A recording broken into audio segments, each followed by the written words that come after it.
नमस्कार दोस्तों। आज की कहानी का नाम है बाबा का चमत्कारी नृत्य। किसी गांव में एक साधु रहा करता था। वह जब भी नाचता था तभी बारिश होती थी। इसीलिए गांव के लोगों को जब भी बारिश की ज़रूरत होती थी तब वह लोग उस साधु के पास जाते थे और उनसे अनुरोध करते थे कि वह नाचें, और जब वे नाचने लगते थे तो बारिश ज़रूर होती थी। कुछ दिनों बाद 4 लड़के शहर से गांव में घूमने आए। जब उन्हें ये बात पता चली कि किसी साधु के नाचने से बारिश होती है तो उन्हें ये यकीन नहीं हुआ।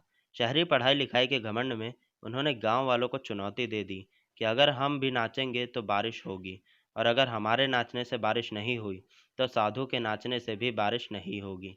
अगले दिन सुबह सुबह गांव वाले उन चारों लड़कों को लेकर साधु के कुटिया के पास पहुंचे। गांव वालों ने साधु को सारी बात बताई। फिर उन लड़कों ने नाचना शुरू किया।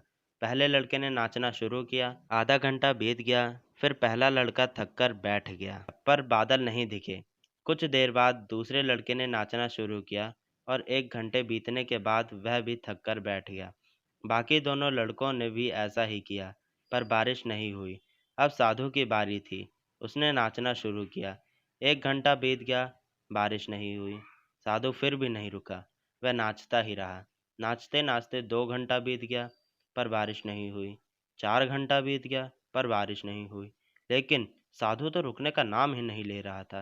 धीरे धीरे शाम ढलने लगी कि तभी बादलों की गड़गड़ाहट सुनाई दी और थोड़ी देर बाद जोरों की बारिश होने लगी। यह देखकर चारों लड़के दंग रह गए और तुरंत साधु से क्षमा मांगी। फिर चारों लड़कों ने साधु से पूछा, बाबा, भला ऐसा क्यों कि हमारे नाचने से बारिश नहीं हुई और आपके नाचने से बारिश हो गई? साधु ने उत्तर दिया, जब मैं नाचता हूँ तो 2 बातों का ध्यान रखता हूँ।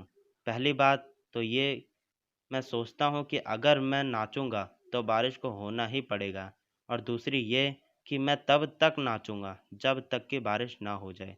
सफलता पाने वालों में भी यही गुण विद्यमान होता है, पर जिस काम को भी वो करते हैं उसमें उन्हें सफल होने का पूरा भरोसा होता है, और वह तब तक उस काम को करते हैं जब तक कि उसमें सफल ना हो जाएं।